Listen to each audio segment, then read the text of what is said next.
Assalamualaikum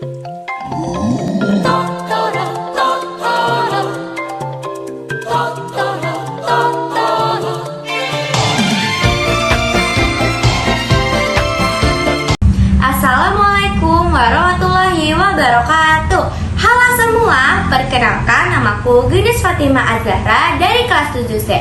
Pada kesempatan kali ini, izinkan aku untuk menceritakan tentang sejarah Kesultanan Ternate kepada mamaku. Ma, tadi aku habis belajar tentang Kesultanan Ternate, yaitu salah satu kerajaan terkenal di Indonesia bagian timur. Jadi begini, Kesultanan Ternate atau dikenal juga sebagai Kerajaan Gapi merupakan salah satu dari 4 kerajaan Islam di Kepulauan Maluku dan merupakan salah satu kerajaan Islam tertua di Nusantara. Awalnya kerajaan ini terbentuk dari sekumpulan masyarakat di Maluku Utara dan dipimpin oleh kepala suku atau biasa disebut dengan Momole. Nah, pada tahun 1257, Momole Ciko, pemimpin Sanpalu, terpilih menjadi raja pertama dan mendapatkan gelar yaitu Baak Masun Malamo dari tahun 1257 sampai 1272. Kerajaan Gapi berpusat di Kampung Ternate yang perkembangannya menjadi lebih besar dan populer, sehingga orang-orang biasanya menyebutnya dengan Kerajaan Ternate. Kerajaan Ternate terletak di Pulau Ternate, Maluku Utara, Indonesia.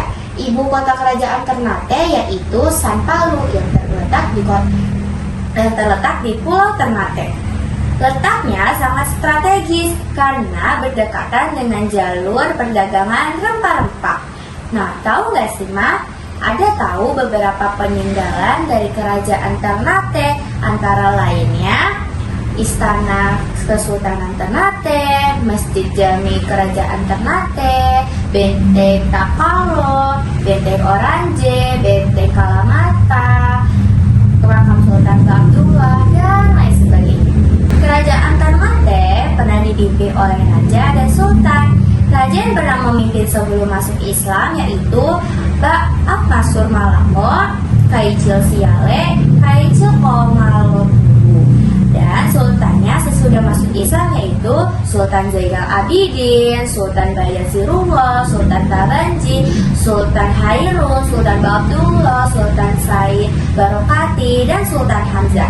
Sedangkan sultan yang terkenal yaitu Sultan Abdullah yang telah membawa Kerajaan Ternate ke puncak kejayaannya sekitar tahun 1570-an. Waktu itu kekuasaannya meluas ke wilayah Ambon, Sulawesi, dan Papua sehingga dijuluki Raja 72 Pulau.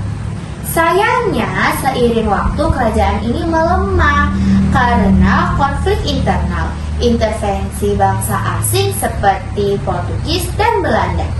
Keruntuhan secara politik ini dimulai dari abad ke-17. Tapi sebenarnya kerajaan ini tidak benar-benar runtuh loh. Kesultanan Ternate masih ada secara adat dan budaya. Sampai sekarang, meskipun tidak ada pengaruh politik lagi sih, Kerajaan Ternate menganut agama Islam. Islam masuk sekitar abad ke-14. Dan keluarga kerajaan secara resmi memeluk Islam pada masa pemerintah Raja Makhluk. Islam menjadi agama resmi sejak saat itu. Tahu nggak sih, Ma, fun fact dari Kerajaan Ternate? Yaitu memiliki hubungan erat dengan Kerajaan Tidore. Lokasinya sangat dekat.